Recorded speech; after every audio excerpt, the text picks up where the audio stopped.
So alright there, I am Ruminous, and today we're doing a video on the game design concept of replayability. Replayability is, as the name suggests, replaying the game. Now, most single-player games will have replayability in terms of new game plus, extra difficulties, maybe some cheats, some sort of unlocks or upgrades so that you can have a different experience when you play the game. There are a few reasons to do this, one of which is to add fun and uniquity to the game. Even though you're replaying the game, having different unlocks, different challenges, different difficulties can change how the player is forced to play the game or has different avenues for actually playing the game and has different experiences. Another reason is to increase the longevity in which people talk about and think about your game, which means they're focused on your company and the things that you produce. And along with this focus is a very good chance that they will buy other games that you produce, even if it's not in the same series, because they know that you make quality work. And so financially, it makes a good amount of sense to have replayability, because the more that people are talking about it, have more fun, have different experiences, they will be more likely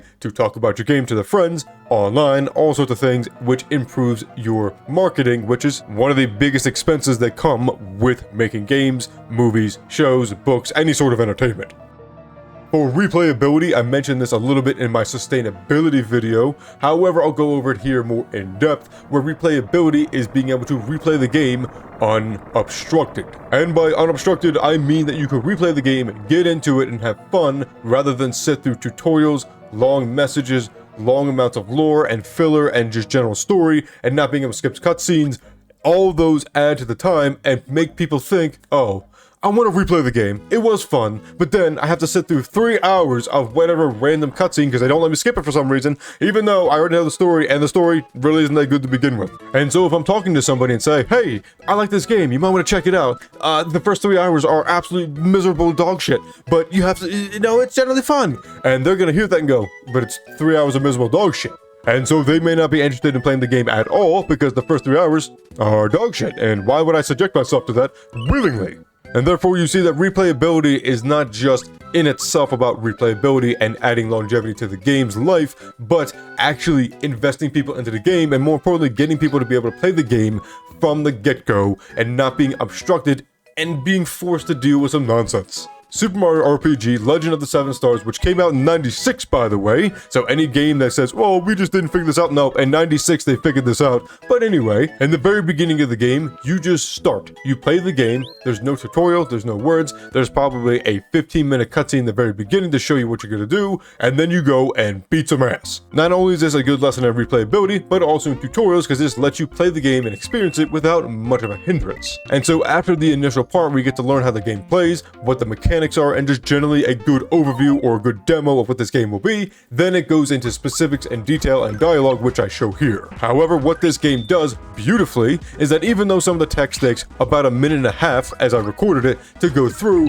you can skip through a lot of it and particularly tell them, I know how to play this game, leave me alone. All in all, from starting the game to the part where you can actually just play this game free roam and do whatever you want, it takes about 3.5 to 5 minutes, half of which is you playing the game and doing your own thing and walking around, so it's not just what I would call a wall of text. A wall of text in a video game is basically where you have an unskippable cutscene, you have to do a bunch of fights, you have to sit there and do a bunch of stuff that you don't want to do or have really any value in doing, and so that's why it's called a wall of text, because it's not really interesting. It could be easily broken up, it could have different punctuation, it could be stylized differently, and have those different features, but not just at one time. And there are very few games that I think exemplify the wall of text better than Mega Man Battle Network. The entire series has the same design for its tutorial and its initial structure. As you can see here, I particularly pointed out, you have to talk to everybody in the classroom when you start the game. Why? Look at the text, the dialogue, I kind of skipped through it, but most of it, actually I would say 90% of it is useless. It literally is just kids talking. Why do I have to do this? Why do I have to do this every single time? I don't understand. And so you can see where that becomes a real problem, compounded with the tutorial for the battle system, which, whoo, man, it takes forever. And it's not interesting, and particularly they could do one battle where they show all these features off and limit it, literally cut it in third, but they didn't do that, did they? No, they continue on. And the tutorial for this game takes about 15 minutes to go through if you speed through it. The first time, it may be of some value, but you could easily redesign this to be 3 to 5 minutes. And particularly one of the things I did for my game, when you start a new game, you can just say, hey, skip the tutorial if you want. That way, you don't have to go through that again. Another thing I did is I went through the tutorial over and over and over and over and made sure that it was as efficient and succinct as possible. There's parts where you can skip it, and as a matter of fact, in the main game, that first initial part where you learn all of the structure, the characters and stuff, you can actually skip that too by getting a certain item and a secret area that you could only get if you played the game, which skips that whole section and allows you to just speed run through the game, which is probably what you would want to do if you're replaying the game. Autonomy is such a major aspect of games because games involve player input, and if you take that option away, you're just left with a movie.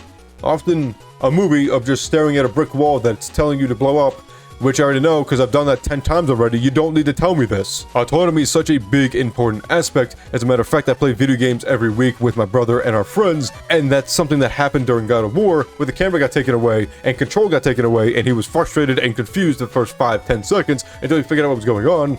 And then he was more frustrated because the cutscene lingered on this door for about 10 to 15 seconds after that, and it just ended up being useless. And one of the things that I did for my game is not only during New Game Plus to take away these tutorials and kind of annoying aspects that would take away autonomy, is that if the player finds a secret, those types of secrets are no longer shown. So let's say you're going through halfway through the game and it's showing you can blow up a wall. Typically during Zelda, those type of things you would do. If the player can figure this out and does this early on in the game, what that does is that triggers something in the code to say, do not show that anymore, because the player knows to look for secrets and knows how to figure out these very good guiding mechanics and doesn't need this anymore. Therefore, if you think about and plan for replayability in your entire game, not just the beginning or the end or whatever, but the entire game, you end up something that's efficient, succinct, and most importantly, non-obtrusive, and it lets players have fun, be immersed, and engaged for the entire experience. Thanks everybody for watching. I hope you enjoyed this one. If you did, make sure to like, comment, subscribe, and ring the bell to be notified of future videos. If you think I got anything wrong, have anything to add, have any different comments, or have examples of games that do good or bad replayability mechanics or aspects,